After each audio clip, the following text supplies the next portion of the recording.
बिरहा को सुनिएगा। हालांकि किसी एक बिरादरी की चर्चा मैं नहीं करूंगा इस बिरहा में। बिरहों में बहुत बहुत बड़ा बवंडर हो गई बा। अब इन एगो बवंडर रुक भैया का घुड़ घुड़ घुड़ कर अब तो के संतोष ना का करबा दुई गो ढोलक घुड़ घुड़ घुड़ घुड़ घुड़ बतियावे टाइम तक सुने देने पब्लिक। अब वही देख लो लोग कुछ दिन पहले एक आदमी पियाज गवैया हुए उनके टाइटिल से एलर्जी हो। टाइटिल से एलर्जी बा। एक बिरहा गाऊंगा, उस बिरहा में मैं बताऊंगा टाइटिल होता क्या है। आधा तिहा तक एमा बताइए दे गवा, आधा तिहा में बताइए दे, पूरा तो जानी जी बोलो। बड़ी दिक्कत बा, इसलिए मैंने बोला जाति धर्म बिरादरी से ऊपर उठ करके बिरहा सुनिएगा। भूमिका में भाव है 4 लाइन।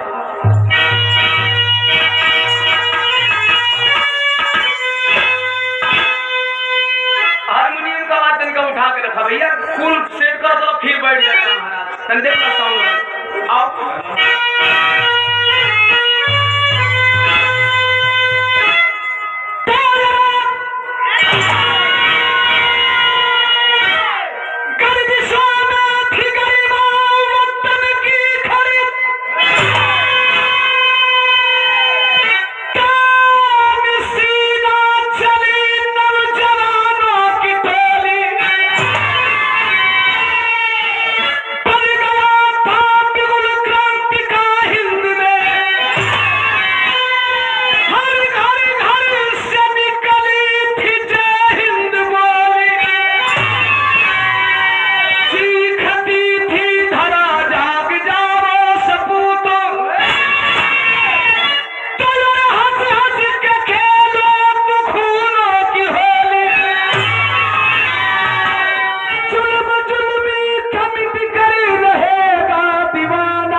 शब्दों पे ध्यान होना चाहिए। जुल्म कितना हो बड़ा हो, जुल्म करने वाला कितना हो बड़ा हो, अगर हम और आप ठान ले तो जुल्म का खात्मा हो जाएगा। जुल्म का खात्मा हो जाएगा। ये बिरहा का शीर्षक बा आजादी खून मांगती है। नेताजी सुभाष चंद्र बोस जी ने कहा था अंग्रेजों से, तुम हमें खून दो हम तुम्हें आजादी देंगे। आजादी देंगे। कितने लोगों को पता है नेताजी सुभाष चंद्र जी का नारा कि तुम हमें खून दो हम तुम्हें आजादी देंगे। इतिहास से सबक सीखो वरना इतिहास सबक सिखा देती है। बिरहा में नया नया कव्वाली हमारा नया कंपोजिशन बा। अब माइक बजाओ, फोन फिर ना बचे तो माइक चाहे सीटी मारे चाहे पीटी मारे। आओ भैया।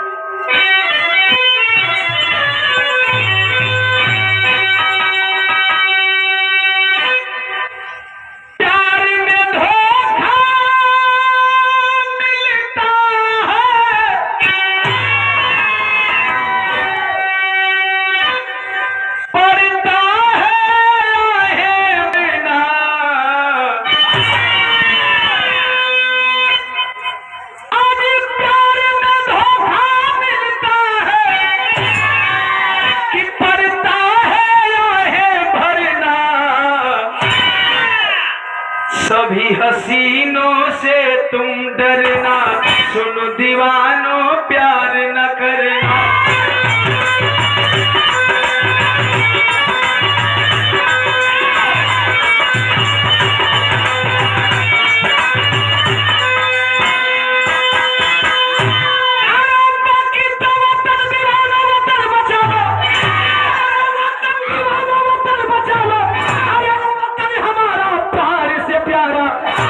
कला भी गूंजे नारा, झंडा ऊंचा रहे हमारा।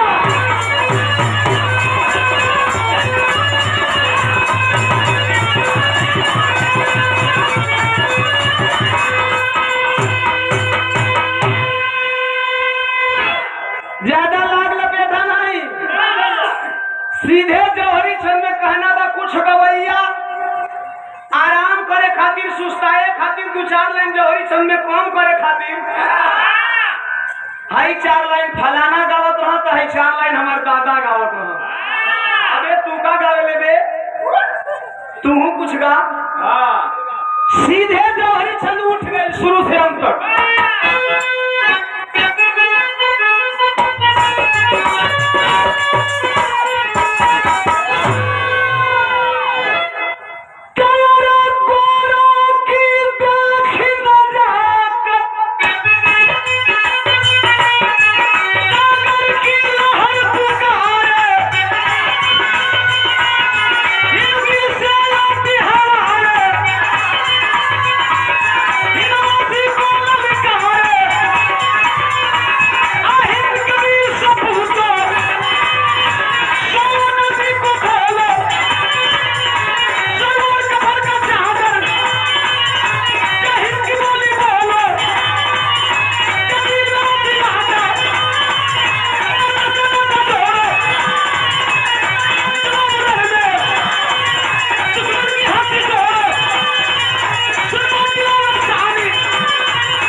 इतना पीटल जरूरी हो? काहे खातिर हो? वीर भापर वीर भापर ऐसे जोश आगे करे वीर वही तक मुसुक पर डाल देले रे ई कान से जोश आगे हाय चक्कर जोश आगे जोश वही तरह लेला। जिन साथियों को हमारे विराट टीम में जोश आ जाए हमारी बात पे एक निवेदन करेंगे, मेरा हथियार ले लीजिए, बॉर्डर पे चले जाइए। तो हथियार काम ना करिए जा काहे नहीं काम करी, वो एक नाली है, एक नाली है से तो नाली का आविष्कार हुआ है, काम कर दे और का आजमा के देखो, पकड़ा जुबान लेगा। अच्छा की हथियार लिया तुम का करबो? हमने जो पीछे गाड़ी में गोली भरा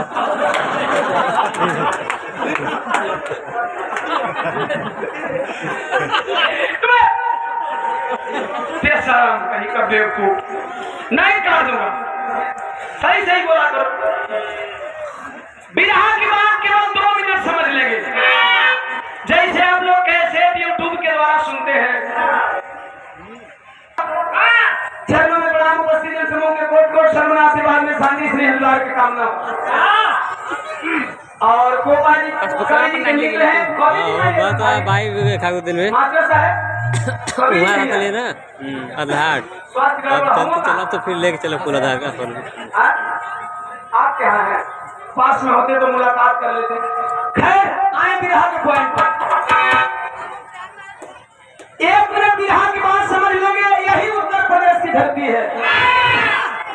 जिला झांसी, केवल जिला बदलेगा। झांसी जिला का रहे वाला एगो विधवा माई का एकलौता बेटा दिलावर सिंह। सिंह माने सिंह माने बड़े। किस स्कूल में पढ़े हो? कौन स्कूल में?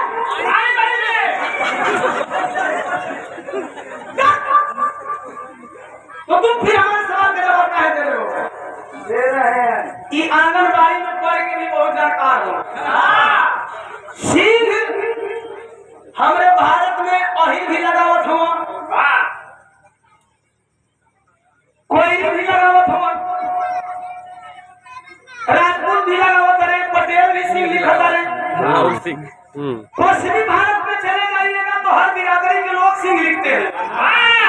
राजस्थान हरियाणा में चले जाइएगा हर बिरादरी के सिंह लिखते हैं। पिया गवैया से कहते तू सिंह लगा के कितना बड़का सिंह बन गई। जौन पिया का घूमा था सिंह लगा तो अबे यार दारू पिए तो ज्ञान नहीं रहता कि टाइटिल का मतलब क्या होता है। अब बताओ सिंह लगा करके तुम अहिर में हो कि फिर राजपूत में हो? क्या बताना चाह रहे हो? क्या बताना चाह रहे हो? जमाने का अहिरो हो तो डरहोर हो कि ग्वाल हो का हो लिखो जब जतिये लिखे के बाद लिखो कि हम वही में डरहोर हई ग्वाल थोड़ी हो अपने को तुम बहुत ऊंचे बनते हो आज भी डरहोर का बेटी का बियाह ग्वाल वंश में ना होला गलत बोली तो कर देने या तो समाज के हमारे भाई खड़े हैं लेकिन हमसे इससे लेना देना नहीं है।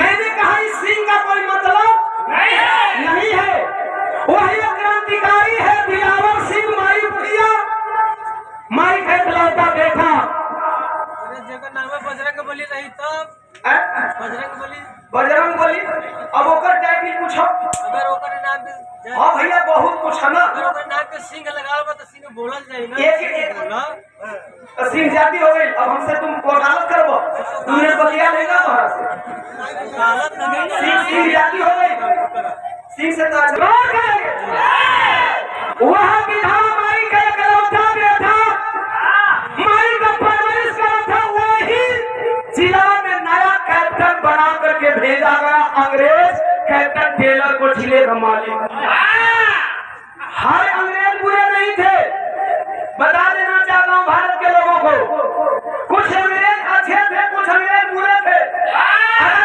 अंग्रेज अच्छे नहीं होते तो ये मेरा दलित पर सब कभी पढ़ने का अधिकार अंग्रेजों ने दिया हाँ यहाँ पढ़े लिखे नहीं थे लेकिन कुछ बुरे थे यह बुरे अंग्रेजों में से एक था कैप्टन टेलर का आदत कार्य है कि रोज रतिया को भारत को बहन बेटी के भारतीय के लोगों के पैसा दे और पैसा दे के अपना में बोलवा दे रतिया भूलते बिहरवा दे धूप में पड़ल मक्खी की तरह निकाल दे एक महीना हमारी इज्जत लूटा है झांसी का पड़ल क्या की बेटियों दिया सोच कर उसका सोई बहन चलो मुश्किल तो 5वें रोज मिलेंगे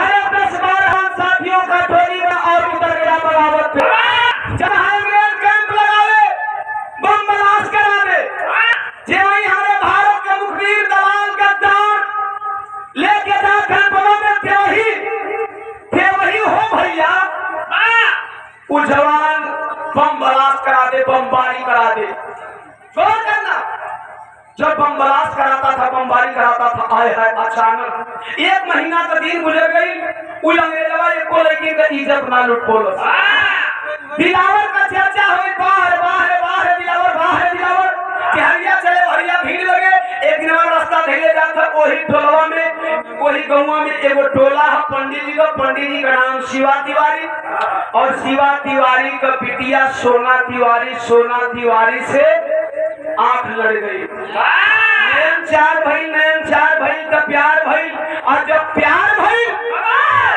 आए हैं पंचों तब यही बतिये गड़बड़ हो गई धीरे धीरे बात आगे बढ़ गई प्रेम का गाड़ी पटरी पर दौड़े लगल प्रेम बढ़ गया एक दिन दिलावर गई सोना का घरवा कलश है सोना हम जाते हैं 2 दिन का प्राइवेट मीटिंग पर और 2 दिन का प्राइवेट मीटिंग खत्म करके आई तो अंग्रेजवा कैप्टनवा के मार दे कलश एकर मतलब तुम मार देवा तो तुम्हें काला पानी हो जाए नहीं तो तुम्हार गोली से सीना छलनी कर दिया जाए हमरा से प्यार ना करेला का कलश करीला न रे सोनवा कलश कितना करेला बताइबा का बतावे चल लगे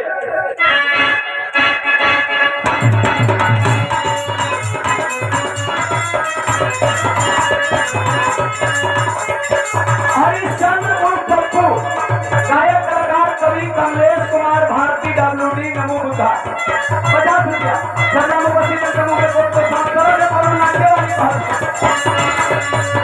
आसानी आई वाली सब न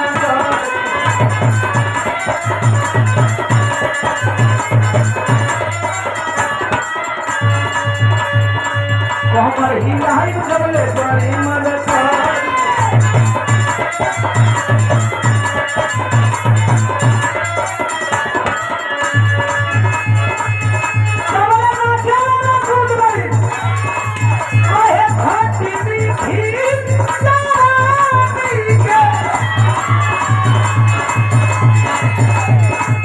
Happy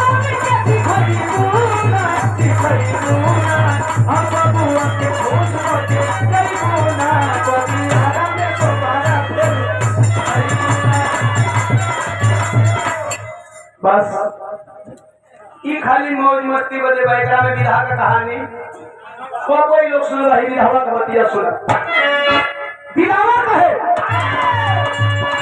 माने दिलावर सोना के सलाम हो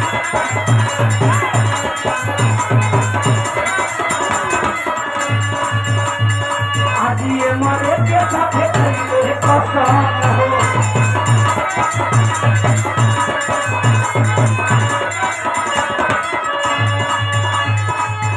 तोहरा खातिर जमाना से ये हो तोहरा खातिर जमाना से लड़ जाई अरे लड़ जाई अभी लगुना रानी कुछ कर जाई अरे धोखा जमी दीवाना तो मर जाई मत धोखा देना सोना वरना मर जाऊंगा कितना तू प्यार करती है सोनवा कहती है तू ही हमारे जान बारा तू हरी परान बारा जैसा के साथ ईमान बारा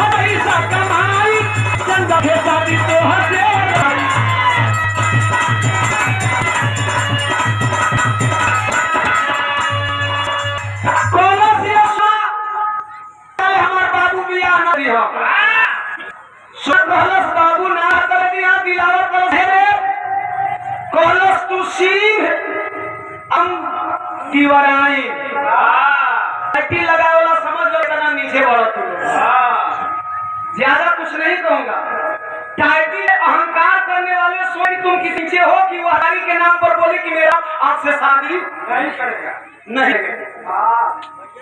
कलश ऐसा का हम भी यहाँ से डोल दे दे भैया ज्यादा कहे की जरूरत नहीं है हमारा बिहावा हर मर्द का दवा हमारा हर मर्द का दवा कलश हमार बाबू तिवारी तू सिंह हम तोरा से हमार बाबू बिया क्योंकि अतिथि एक ऊपर एक के ऊपर एक पर एक पर जाति पे अहंकार मत करना जाति पे मत करना चाहिए हमको चूतना है ना चाहे हर करने को हमारा तिवारी हमारा बिना हुई बिलावर सुन ले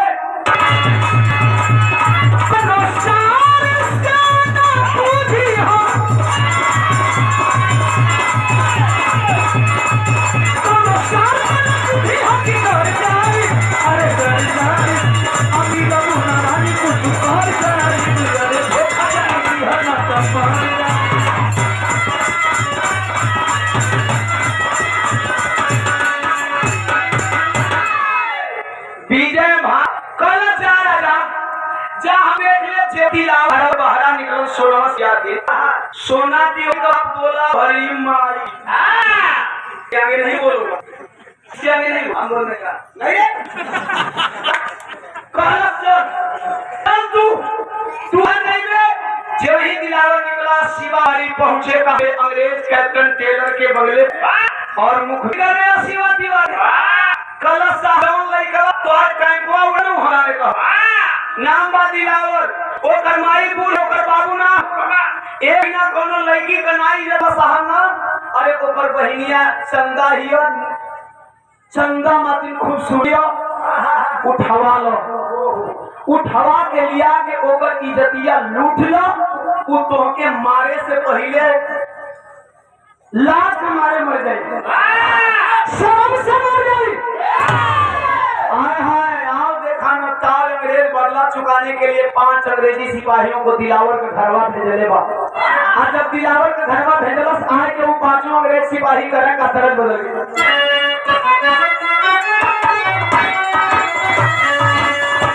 दर्द हम तुमसे जुदा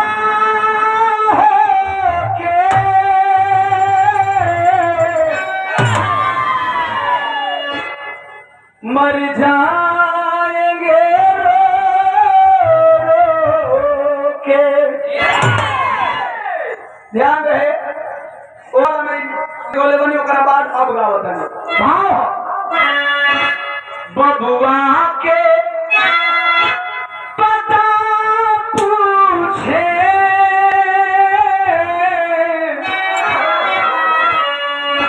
माई के मारे ले कि बबुआ के अरे पता पूछे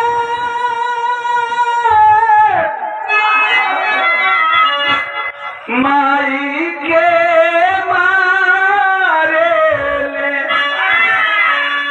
जब पता अरे बतवली ना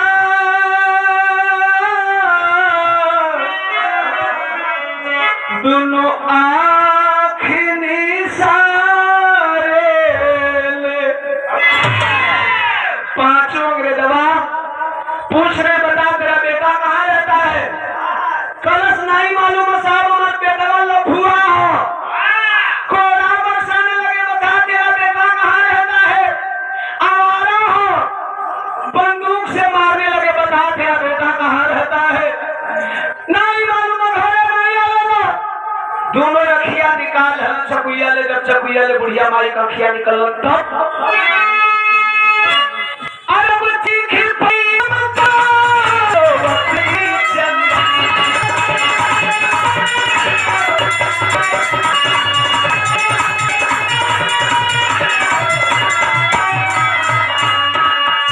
चंदा के सुभराई करवा बनल भला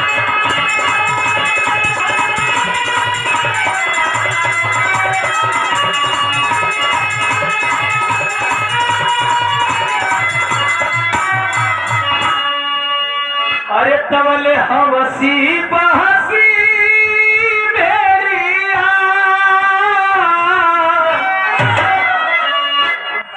मिली कपड़ा फारे ले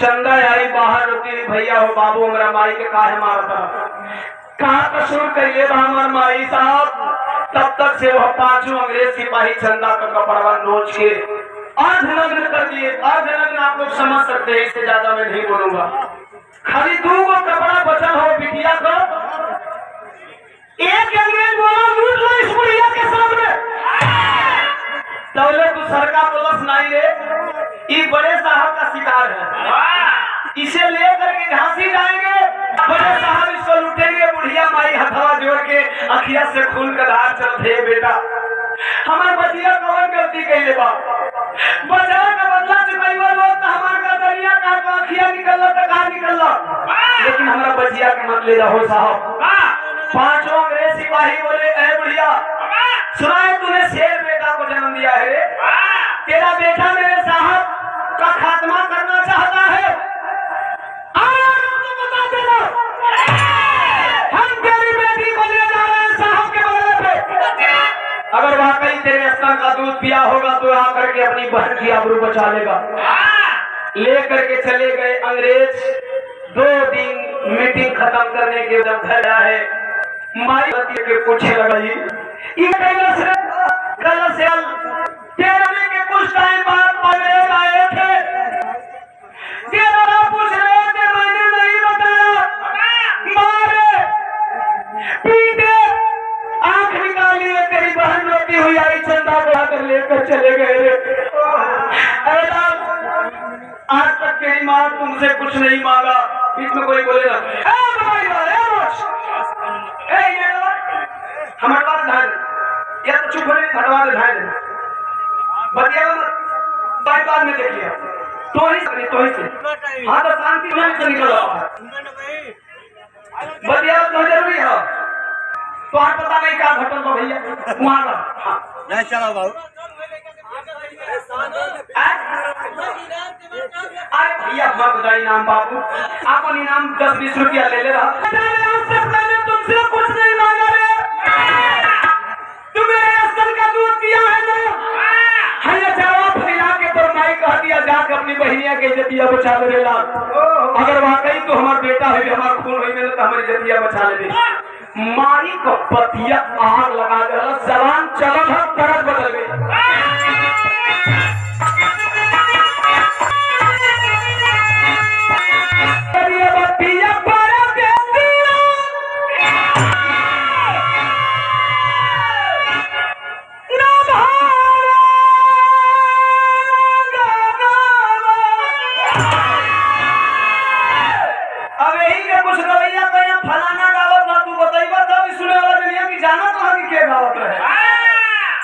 अगर हाथ दम तो वैसे गावा लोगन के याद आ जाए कि के गावत रहे गीत हो कि पिया पर बेसिया और न भारा लगावा और तब रही बदल बासे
बचल हुई तो फिर हम तो दूध का कीमत चुका दे ऐसनो बेटा हम कमाई को हम साहब यही में कुछ कहें कि हाँ है कि अगर साहब अगर माई का ऐसा बेटवा होता तो आज दिन दहाड़े हमारा और आपको वही बेटिया जलावल नहीं देती हो साहब।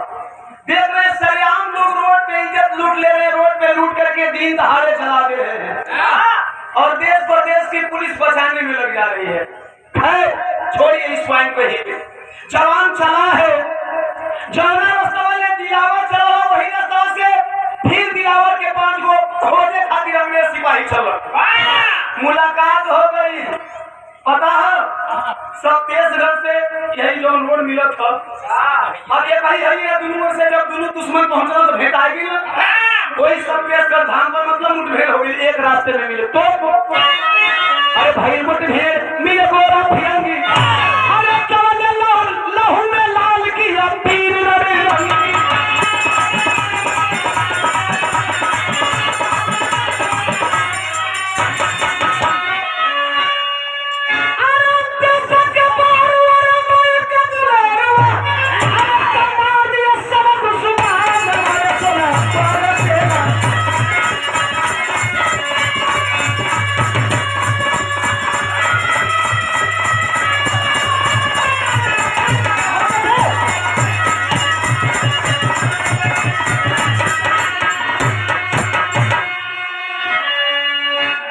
मारा तर 5 होके 5 के भरोसा ही करके छतिया मन मारवा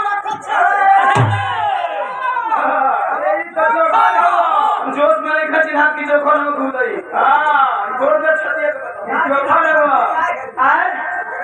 चल गए छतिया पर रखा दे आगे बढ़न पहुंचा है झांसी जिला में खोजत है मेरे हो कहां बहिनिया के कहां रखले हो बंगला पता लगा मेरा सोहिया कहीं पता ना चल कि हमार बहन ही हो लगल घूम झांसी में पता लगाए हो भैया एगो कैंप हो वही कैंपों पर ब्रिटिश गवर्नमेंट का झंडा फहरत था बगलिया ले जाके सुनत था आवाज पहुंच वो अंग्रेज 5 दिन इंतजार करने 2 दिन इंतजार करने के बाद चला है उस बहन की इज्जत लूटने बाहर बहनिया जो वही हथवा रखलस बाकी कपड़ा उतारे खातिर अंग्रेजवा बढ़िया झटका दिलस कल साहब एगो हमार बात सुन ले कई बात की इज्जत लूट ली है का कहत है वो बहनिया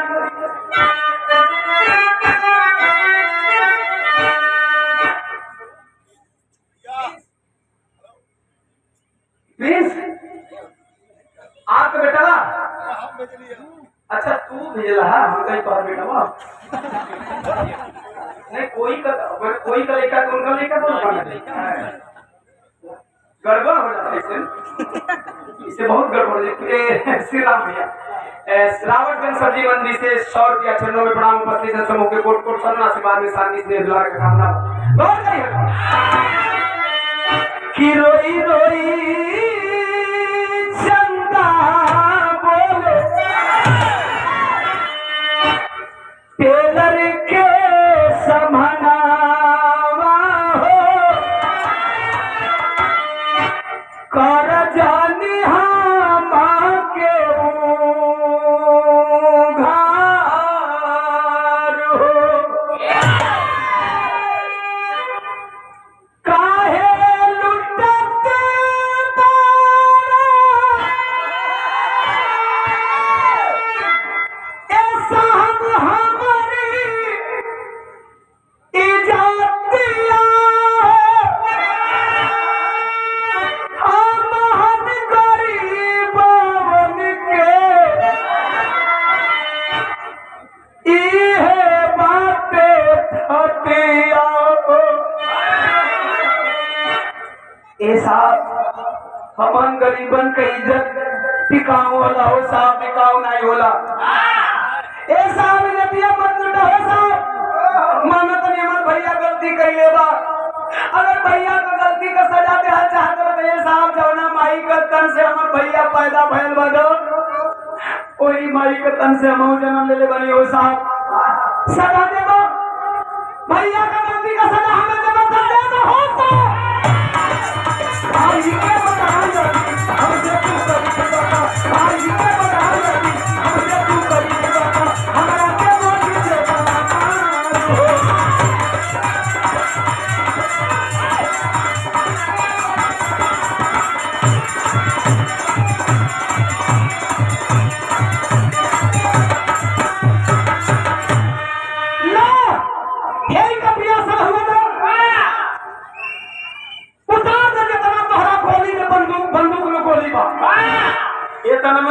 सुल्लस तिलावर बहरवा से मरलस एड़वा से समियनवा फट गई कुर्तवा उतरलस बहिनिया के देहिया ढाक देलस और जब बहिनिया के देहिया ढकलस केरी में भाव लगे बोला है रंगोली से भले ही सीना छेद होई रंगोली से भले ही सीना छेद होई पर कोई आँख दिखाई उठा ले तोहर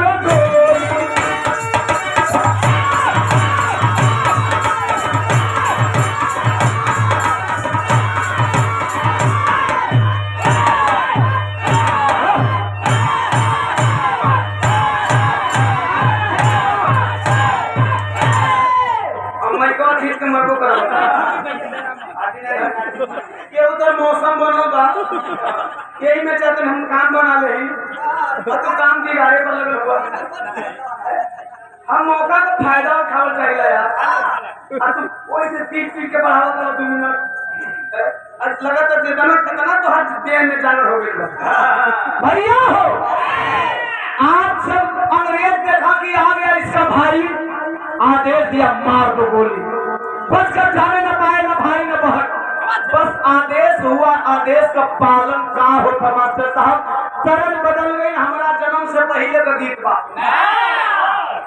तनिका मॉनिटर बढ़ाओ हरा ढेर सुना हमारा जन्म से पहले का गीत बा फिल्म का नाम बा दादा पहले दादा गाँव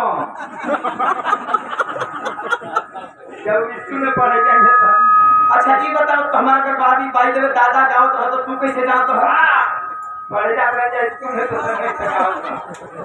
वो टाइम में तुम्हारी बारी में पढ़ते हैं दादा संगे दादा संगे का पढ़ता निवास में पढ़ता हम 4 में पढ़ते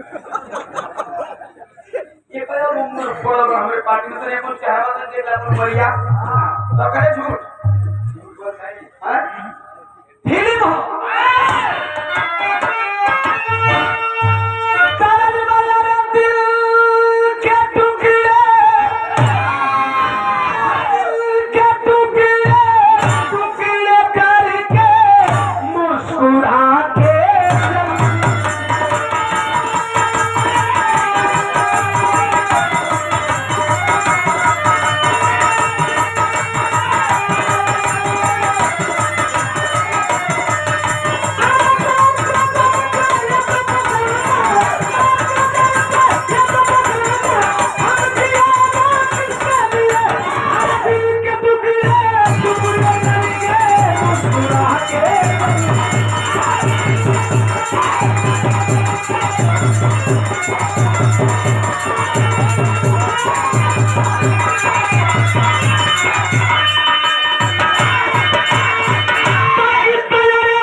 गोली चलावे कैसन जिगरा है बेटा। बारी बारी से अंग्रेज को मारने लगा। अंग्रेज उस बच्चे की गोली चलाना देख करके दहशत में आ गए। कुछ भागा कुछ मरा, कुछ भागा कुछ मरा। यही भागे मराए में कैप्टन टेलर दो चार साथियों के साथ भाग निकला। बच गया टेलर, लेकिन बाकी अंग्रेज सिपाहियों को मार करके दिलावर अपनी बहन की आबरू बचा करके माई के ई बताए बदे चलल के माई रे तोरा छतिया का दूधवा पीले तू बेटा जन्म दिले है, चला है जवान ठीक रहेगा। जवान चला है गौवा से 500 मीटर दूर, जैसे ही फील्ड बाय है गाँव 500 मीटर दूर अभी है गाँव के बहरा रोड के करीब से गुजर रहा है। देखलस एगो मंजर की गौवा से 12 गो बूढ़ कन्हिया पर अर्थी धके आवत हुए। बूढ़ के अलावा कोई नहीं हो। गांव से पहली अर्थी है जाने में खाली बूढ़ कंधा के थोड़ा नौजवान लड़का कोई करीब पहुंचे, रोने लगा। 12 बूढ़ रोत हुआ, हाथ जोड़ के कलश सच्चा हो बाबू हो भैया हो केकर माई क्लास बा, केकरे भाई क्लास बा, केकर भौजाई क्लास बा, के मर गए गांव में काहे रोवा करलो। 12 बूढ़ तई है बदे रोत होंगी पगला आएगी, पगला आई गई काहे नहीं बोलत हवा, नाराज हवा लोग हमसे। एक बूढ़ चुप्पी तोड़ा कहा बेटा हमान काहे नाराज हो खल जाई रे, नाराज तो तोरा से तोर माई हो गई। ई तोरा माई क्लास बा, तोर माई तो से कबो ना बोली, गुस्सा में बा। समझते देर नहीं लगी, उस बच्चे को मां मर गई।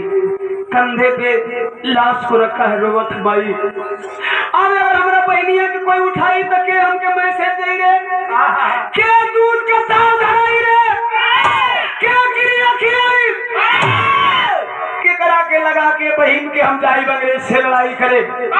शमशान घाट की तरफ चले हैं। पूरा क्रियाक्रम कैला के बाद शमशान घाट पर चिता में आग लगाने का टाइम भइल। जे वही फेरा लगाने के बाद आग लगाने चला है चिता में, तब तक से बहनिया चंदा चीख पड़ी भैया भाग भाग, भैया भाग, भैया भाग। दिलावर गलस काहे रे, काहे कहा माई का चिता में आग लगाने लायक बेटा नहीं का, तोर भाई कहा लायक भाई नहीं। कलश नहीं हो भैया, तोहरा जैसन बेटवा हर माई के गोद में जन्म लो। फिर क्यों माँ के चिता में आग लगाने से मना कर रही है। कलश अगिया लगाने से मना ना करते ही भागावत है। काहे रे कलश पिछवा देखा अंग्रेज आवत होन, भाग जा तू। तू, भाग जा। कलश हम तो भाग जाई तोरा कहला से, लेकिन माई का चितवा में आग के लगाई। कलश आज भर बच जा, अगर आज बच जाइबा तो ऐसा कई गो माई का चिता जरला से बच गई। बहन की बात तीर की तरह लगी है, लेकिन कलश की माई का चितवा जलाई के तनी बता देती तो भाग जाई। बता रही है चंदा, बढ़ जा, अच्छा और बढ़ जा, अच्छा चलिए और बढ़ता, अच्छा सीला दिया तूने मेरे प्यार का, अच्छा सीला दिया तूने मेरे प्यार का,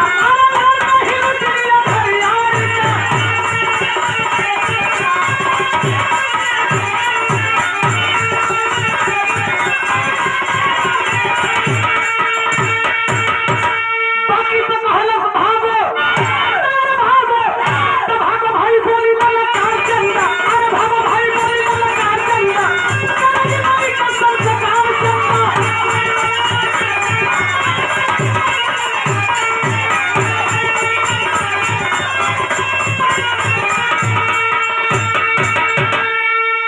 दिलावर मरला छलांग कूद गई नदी में। अक्सर शमशान घाट नदी के किनारे होता है, कूद गया नदी में। जब नदिया में कूदा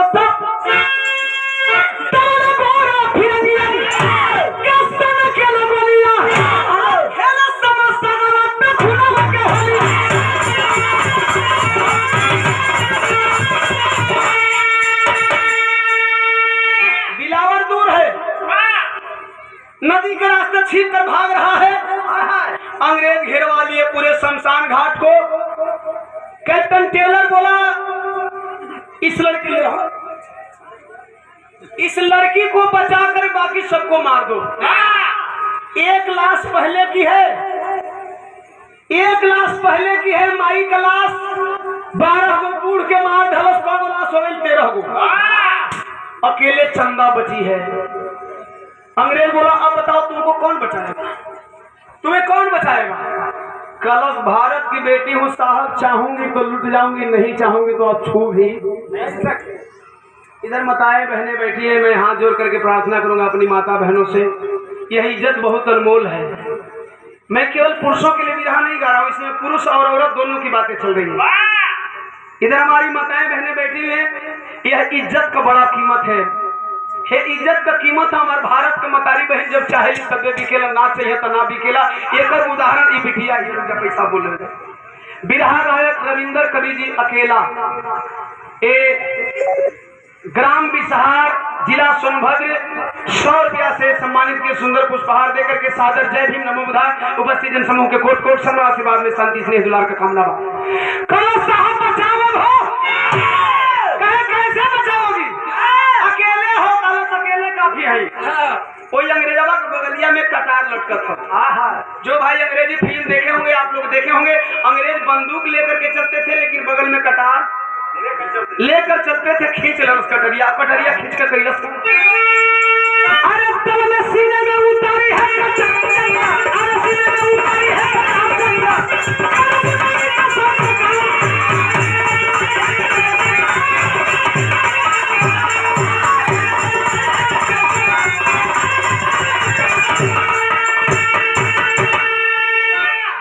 कटरिया निकलस मार धर सबने छातिया में। खून से जब वो जहर से बुझावा कटार टच कैले बा, लड़की तड़फड़ा करके दम तोड़ देती है। अंग्रेज बोला ओ माय गॉड, ये तो अपना मर्डर अपने से कर लेता है। अच्छा गजब हिंदी बोले, फिल्म देखिएगा ना, कहाँ जाता है, कहाँ खाता है, क्या करता है, क्या करता है, खाली खाली हाय हाय नहीं क्या इनको है भी ना बोले आवे। कहाँ जाता है, कहाँ खाता है। इन लोगों की हिंदी बहुत अपभ्रंश, बहुत गंदी थी। हमारा खाए पिए मोटे हुए साले चले गए इंग्लैंड, लेकिन हिंदी सीख कर नहीं गए। हम लोग इंग्लिश बोल लेते हैं। What is your name? My name is Om Prakash Deewana. What is your profession? My profession is singing. अच्छा कुछ कलाकारों के हमारे डिग्री पर शक। हाँ एक दिन सुननी कहीं कोई बतियावत रहे। हम कली हम तो उतना पढ़ ली कि हमार पढ़ल लड़का तोहरा मातिन पढ़ल लिखल हो। कुछ कलाकार होते हैं चूंकि हालांकि हम बिरहा गाने तो उधर तो जाना जरूरी नहीं है, कोई जरूरी नहीं है। हम 10 मिनट इंग्लिश में बतियाए नहीं, गौर करेंगे। हम सीख गए लेकिन वो नहीं सीखे, समझना होगा इस बात को, केवल मजाक नहीं है। हम बताएंगे इन लोगों की अंग्रेजी इन लोगों की हिंदी बहुत गलत थी। आखिरकार अब मैं बताना चाहूंगा, वक्त से बता दूंगा कि कितना ही बुरा तरीका का हिंदी बोलो सन। लेकिन अब हम बिरहा वहां लेकर के चलेंगे। यहाँ तो लड़की भी मर गई, 12 बूढ़ मर गए, माइयों मर गए, 14 को। दिलावर कहाँ गए आप लोग जानो तो चाहत जा कि दिलावर गया कहाँ, आधा लगे। हम कहीं तार पर से गिरले, करे खजूर पर अटकले भैया।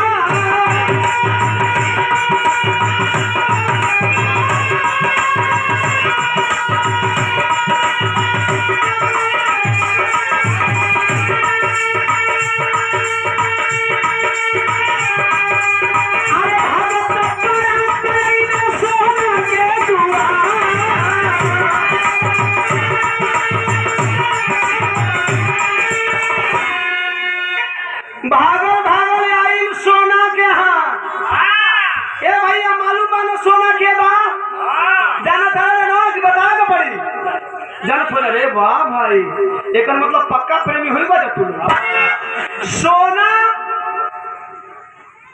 से दिलावर का प्रेमिका शिवा तिवारी को बिटिया पे मारम तो अजीब आदमी पटाता। चुप नहीं का सोना तिवारी शिवा तिवारी का बिटिया और दिलावर का प्रेमिका। 5 मिनट और बिरहा है, जरा सुनेंगे। बिरहा फंस गई। 14 लाख के बाद दिलावर का खोजी होता, भागल गई। सोनवा शाम को बहर है, बगलिए में घर है, बगलिए में द्वार है, बड़का बरामदा है, बाहर थी झाड़ू लगावत थी। एक दिलावर के खून से लथपथ देखलो घबरा गई, लेके द्वार में ढुकल ये तो दिलावर सोना से कहे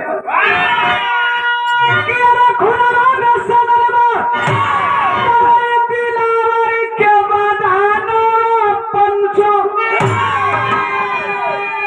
अरे सोचली सोना कैसे होई उपजा।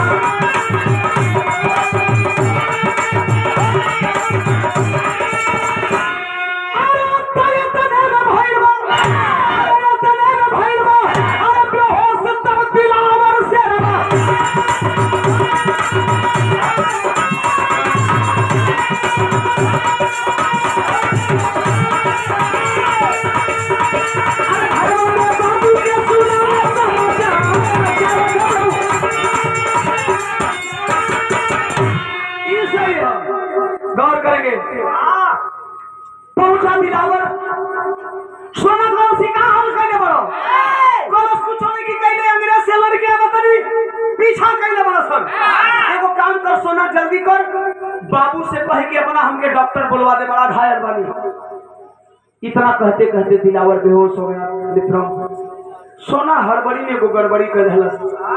पहला काम ई कैलस कि द्वार का दरवाजा बंद ना कैलस। कुछ भी हो सकता है, मेरे पीछा कर रहे। पहला गलती, दूसरा गलती पहुंचल है बाबू के हाथ। शिवा तिवारी के दिलावर के का पता बा, सोनवो के नहीं के पता कि हमारे बाबू असली हो कि नकली। आप लोग तो समझ सकते हैं हम असली नकली का है। कहते पहुंची है, सदर लग गई। कमर भी हो सब देश के पहाड़ों।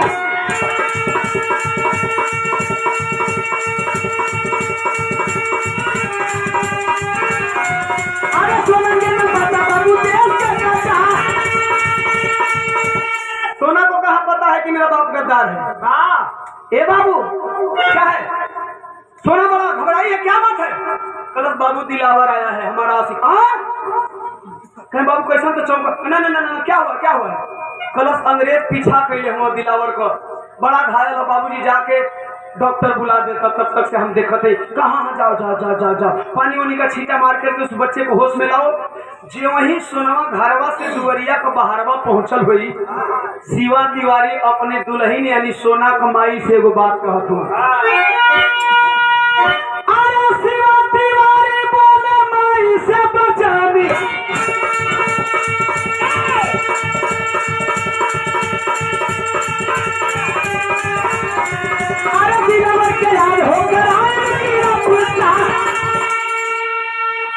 शिवा तिवारी सोना कमाई से कहले सोना का मम्मी जाने तरु दिलवरवा कहन हो, कहाँ जाना तो क्रांतिकारी करे पागल कहीं कर, ये हमारा लड़किया से प्यार करेला।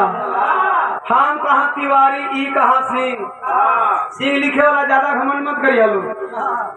औकात सबकर समय समय से बिरादरी वाले लोग दिखाते हैं, ऊंच नीच का औकात सबके दिखावा जाला कि हम तुमसे इतना ऊंचे, हम तुमसे 2 फीट ऊंचे, हम तुमसे 50 फीट ऊंचे, तो हम तुमसे मारकुंडी पहाड़ी इतना ऊंचे। शिवा तिवारी बोला ये साला सिंह है और हम तिवारी, मेरी बेटी मोहब्बत करती है, नहीं शादी करूंगा।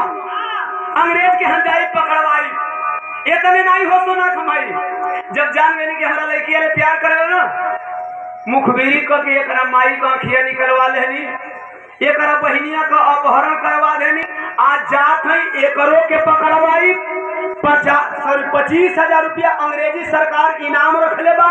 इनामवा हमके मिली, जे इनामवा हमके मिली तो अपना बिरादरी में बढ़िया लड़का देके उहे 25,000 रुपया दहेज देके शादी कर दे। दुल्हनिया कलश नहीं हो साहब, एगो हमार बात सुनन का बता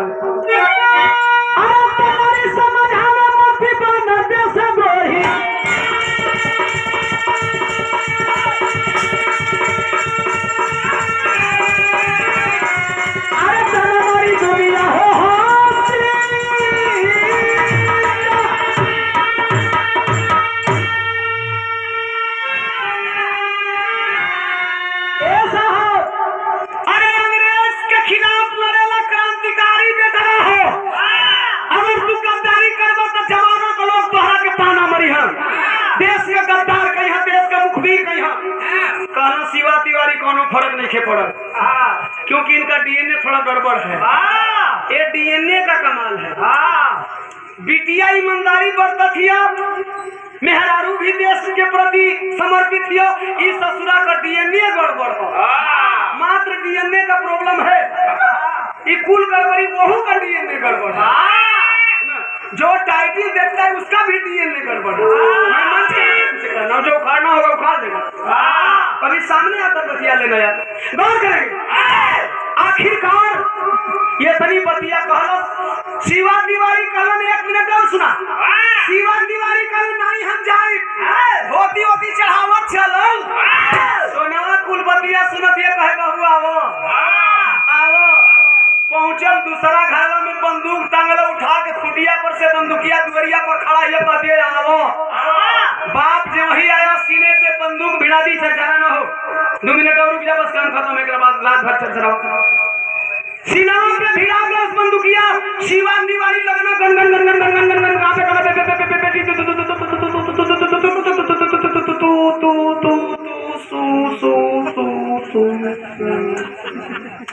मुझसे गंदा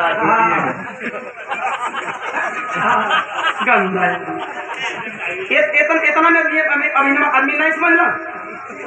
हमारे लड़का एक सर कर पशु लोग तू का समझ, अरे सू हो गई समझ गई, मैंने धोती खराब हो। हाँ अरे कल बाबू कहना करे बिटिया तू हमारा छाती पर गौन रख ली, तू हमके मारो। कहना बाबू काहे रे बतावे।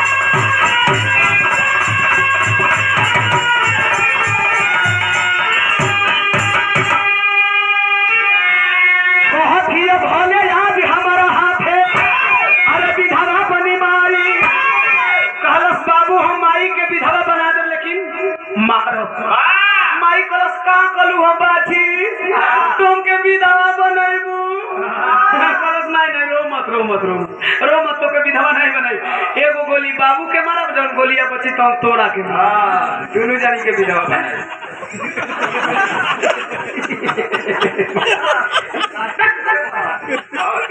विधवा बनाई के दोनों के मुआई पहले तो के बनाई तो कलश माई रे बेटिया की गलती समझ गई रे तुम्हार बात का मतलब नहीं समझ ली कलश मतलब समझेगी तब ना कलश अरे पगली हैसन गद्दार पति का पत्नी कहलैला से बढ़िया बात तू हमार मांग का सिंदूर का कलंक अपना हाथे लेबी वो करले बढ़िया बा कि थोड़ा गोलियां चलावे से पहले ही ये मंगिया का सिंदूरवा मिटा दे फिर मार कपिया के कहलस बाहर माई बा हम तोरे कोख से जन्म ले हैं रे कलश हाँ तो कलश एकर डीएनए कैसे गड़बड़ है कलश बेटी तोर डीएनए हमसे मिलत है एकर डीएनए बहुत पहले ही तो खानदानी गड़बड़ है अबे समझे तो समझिए जेके नहीं समझे तो ना समझी बहुत सारी बातें हैं एकर खानदानी गड़बड़ है और तोर डीएनए हमसे मिलत है ऐसे तू ईमानदार है हम ईमानदार है देश के प्रति वफादार है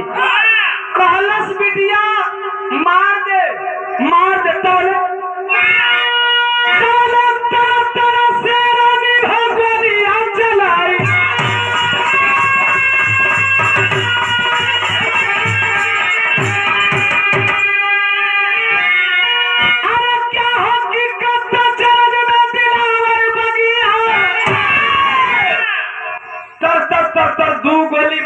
सिनेमा में पिया दिलस लगल छटपटाए दिलावर का बेहोशी टूट गई दौड़ल गई अरे कहीं अंग्रेजवा आके हमरा कीड़ा सोना के बाबू के मार के कहीं सोनवा के उठावत ना हुआ देखला जाके कि सोनवा खुद बंदूक ले लिया अपना बाबू के गोली मर ले लिया दिलावर बुलाए लड़की सोना ये क्या पागलपन है अपने बाप को गोली मारी है कल हाँ ऐसे हम बाबू के मारने से तो बहुत बना तरह का अब चुनाव थी कहे रे क्यों कल से नाम मर लेती हमें अपने बाबू के गोली तो तोहरा सीना में कोई गो अंग्रेज गोली पियोले होता मतलब कहे मतलब साफ साफ हमारे बाप गद्दार है हमारे बबे तोहरा बहन का अपहरण करोलस तोहरों के पकड़वावे जात हो मार दिली हो दिलावर बोला तब तो तू बहुत बढ़िया काम कर दी तो गलत जब हम बढ़िया काम कर दी तू बढ़िया काम करबा का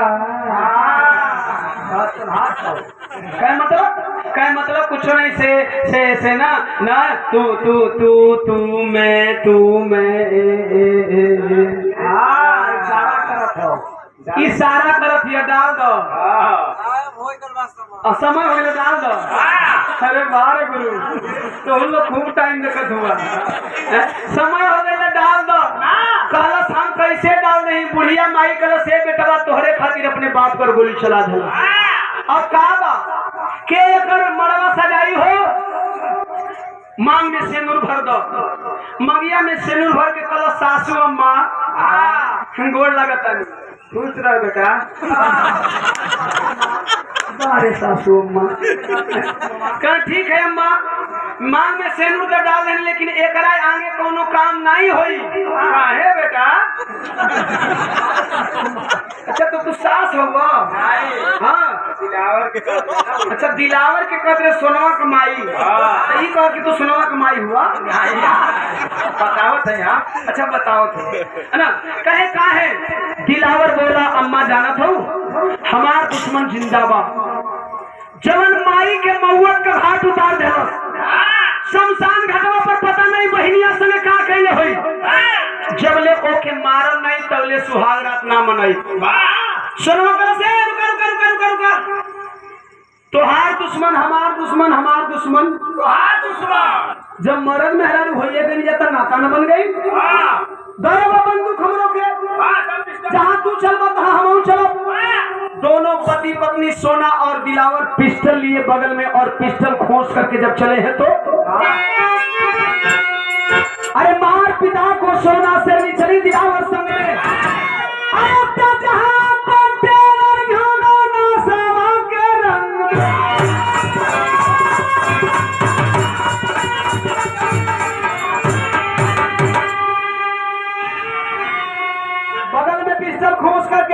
पत्नी दोनों चले, लेकिन टेलर कैप्टन टेलर अंग्रेज खुश है। मार दिया मैंने दिलावर की बहन को, मर गई दिलावर की माँ। किसी दिन उसे भी मार दूंगा। बंगला पर रोम दारू पी के एकदम टन है और झूम रहा है, जश्न मना रहा है। कहते सारे सिपाहियों, मैंने दिलावर की बहन को मारा।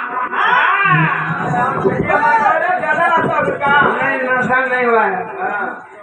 रम पिए हैं, थोड़ा कम पिए हैं, विस्की पिए हैं, थोड़ा चुस्की मारे हैं। क्या क्या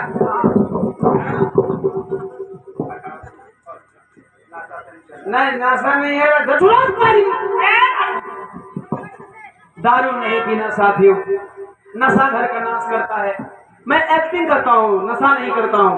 कोई भाई हमारे साथ 1 महीना रह के देख लेना, मैं चैलेंज करता हूँ, एक्टिंग कर लेता हूँ। दारू मत पीना, नशा मत करना, ये दारू के नशे में धूत है। कहाँ सुनो सिपाहियों, लोग बताते हैं कि पीने वाले मास्टर साहब जब दारू का नशा होता है तो उन्हें और नशा चाहिए। 1 बोतल पिए रहे तो 4 बोतल ढके लिए, भले उल्टी करके गद्दा में तोप दिए, भले तोप दिए। वो करा सिपाहियों, आज मैंने दिलावर की बहन को मारा, दिलावर की माँ को मारा और दारू का नशा कम हो रहा है। जरा 1 बोतल दारू पिलाओ।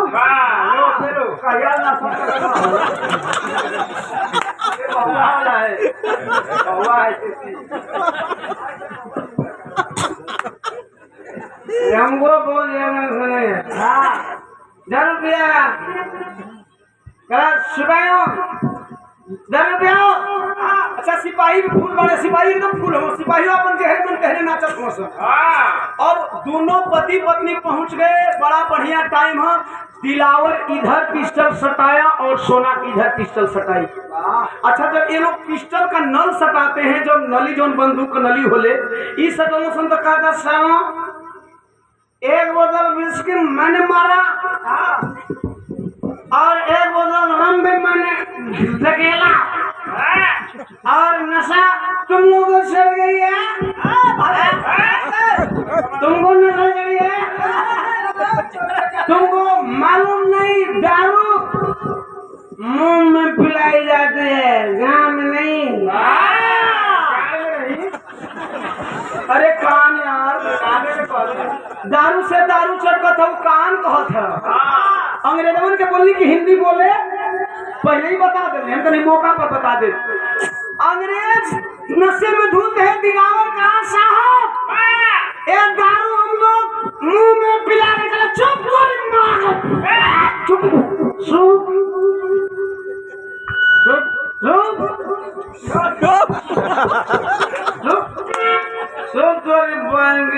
चुप ऐसा कहा था कि साले कहा नहीं साहब, हम लोग दारू का 2-2 बोतल आपके मुंह में डाले हैं। कहा सुबह तुम लोग दारू का बोतल 2-2 बोतल मेरे गांव में डाले हो।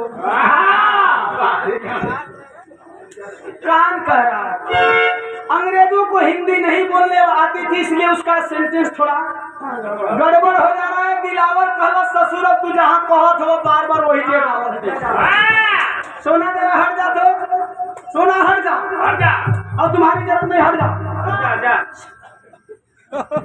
सोना जाओ, सोना बगली आई, हेजा से नलिया उतरलो, सरकार नीचे करो। साहब पिलाए क्या?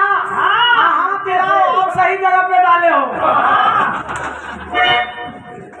नशा में क्या पता है, अब पिला दो। देर मत दो, साला न उतर रहा है। कल सब ऐसा पिलाएंगे साहब की कमी ना साहब का नहीं उतरेगी। राहुल भाई नीचे में कैलस घोड़वा दबोलस कैलस का। अरे मार पापी के, अरे प्रजा पेलन जाहिद की रगिया, तो हमारा दिया तेरा धराई वतन के जोगी।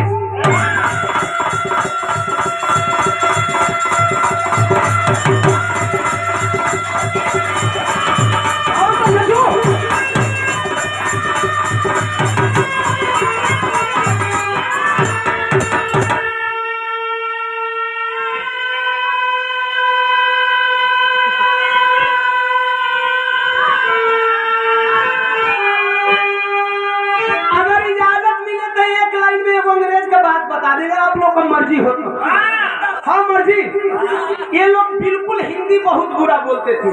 पहले हमारे देश के जो क्रांतिकारी होते थे, क्रांतिकारी, अगर ये पकड़े जाते थे, अंग्रेज पूछते थे तुम्हारा नाम क्या है, तुम्हारा नाम क्या मांगता है। एक क्रांतिकारी पकड़ा गया, एक अंग्रेज ने पूछा तेरा नाम क्या मांगता है, कहा साहब मेरा नाम आजाद है। कहा सो तेरा नाम आजाद मांगता है। कहा ठीक है, ये मैंने जाना कि तेरा नाम आजाद मांगता है। अच्छा ये बताओ तू कहाँ रहता है, तू कहाँ रहता है। कहा साहब मैं तो गांव में रहता हूँ। कहा सो ऐसी तू गांव में रहता है। ऐसी हिंदी बोलते थे। चलो ठीक है, मैंने जाना। तुम्हारा बाप कहाँ रहता है। कहा साहब हमारे पिताजी और हम दोनों लोग एक ही गांव में रहते हैं। चलो हर बात समझ में आता है अपन को, लेकिन एक बात समझ में नहीं आता है कि एक गांव में दो लोग कैसे रहता है। कैसा रहता है, कैसे रहता है। इन लोगों को गांव शुद्ध गांव नहीं कहने आता था। बहुत विडम्बनाएं हैं। आखिरकार मरमस तर गोली मार के गोली वही राती जाके शमशान घाट पे अपना माई का संस्कार किया, अपनी बहनिया का संस्कार किया, 12 बड़े बुजुर्गों का संस्कार किया, बिहार का आखिरी करी। बोल छत्री साहू फूले पेरियार का देश, बाबा साहब ललई यादव दे कर गए संदेश। गोली से भले सीना छेद हुई,